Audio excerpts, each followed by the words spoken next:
Bé, abans de començar el vídeo d'avui us vull demanar disculpes perquè he estat un mes desapareguda per aquí i és que he estat un mes sense internet, un drama, i bé, sent realista també amb el temps que tinc, també us informo que tindreu com a mínim un vídeo al mes. D'aquesta manera també els podré treballar amb més profunditat i la informació encara serà de més qualitat. Tot i així, pels que tingueu Instagram, podeu seguir-me per allà, penjo contingut setmanal i resolc tots aquells dubtes que tingueu sobre les mesures que s'estan implementant a Catalunya sobre la Covid, entre molts d'altres temes que vaig creant per setmana.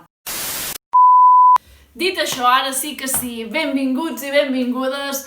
Avui us porto un vídeo molt diferent i és que en aquest últim mes he entrat a formar part de Creadors TV, una comunitat de creadors en català. I bé, avui és 20 de desembre i tenim una cita, sí, tots i totes tenim una cita amb la Marató de TV3 i és que aquesta edició està dedicada a la Covid-19 i des de Creadors TV hem fet un repte, estem fent avui un repte per recaptar diners, per enviar a la fundació de la Marató. I és que aquesta edició ens toca a totes i a tots. I així que us animo a que entreu a l'enllaç que trobareu a la descripció i feu un donatiu per sumar recursos que permetin avançar en la recerca dels tractaments de la Covid. I no sé vosaltres, però jo durant tota aquesta situació de la pandèmia m'he estat fent una pregunta, i és que si estàvem o no preparats per a aquesta situació. Així doncs, anem a resoldre-la, no?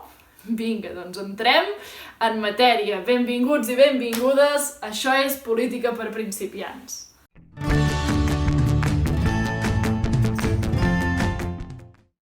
Bé, sempre he estat una farofa de la història i és que quan era adolescent a les classes d'aquesta matèria sempre em preguntava quin seria el moment històric que viuríem. I sembla que ja he trobat la resposta. Una pandèmia mundial que porta el nom de Covid-19, un fet totalment sorprenent que crec que ningú se l'imaginava. Com ens han explicat, tot això va començar al desembre del 2019, ara ja farà un any, a Xina, i a principis d'any, a 2020, ja començaven a haver-hi els primers casos a Catalunya. Però, realment, a nivell polític estàvem preparats? La resposta crec que la tenim clara tots i totes. No, no estàvem preparats. És una situació que les generacions que estem vives no havíem viscut mai, i això ha fet que s'hagi descontrolat una miqueta bastant tot. I és que s'ha actuat amb les eines que es tenien fins ara. Com m'he comentat diverses vegades, penso que el sistema que tenim està caducat. I això s'ha fet bastant explícit,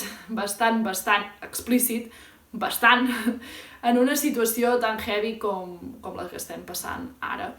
Segurament, si ara tornéssim enrere, totes actuaríem diferent, tots i totes. Però en aquell moment, qui sabia com s'havia de fer? I clar, s'ha actuat com de lo normal. Veient això, com ens ha afectat a la ciutadania? Doncs evidentment, molt. Alguns exemples són les pèrdues de llocs de feina, els locals i negocis tancats, la cultura està confinada, en fi, un desastre. Però bé, anem a veure la part positiva. No creieu que alguns i algunes ens ha servit almenys per aturar-nos i saber realment què és el que volem? No ho sé vosaltres, però a mi sí que m'ha passat, de poder-me aturar i dir això m'agradaria fer-ho. Bé, resumint, no estàvem gens preparats per una situació així de heavy i tots i totes n'hem d'aprendre alguna cosa. I ara és quan faig la falca. Pensem bé a qui volem votar, qui volem que ens representi. Potser el que hem tingut fins ara ja ens ha deixat clar que no serveix. Potser ens toca fer algun canvi, no? Bé, us deixo amb aquesta reflexió. Però abans de tancar, no has entrat a l'enllaç que hi ha aquí sota, no pot ser, entra a l'enllaç i fes el teu donatiu per la Marató. És una acció de 2 minuts que la pots fer a través de Creadors TV i que només són 2 minuts. No pot ser això. Ràpid, entra a l'enllaç i ens veiem molt, molt aviat.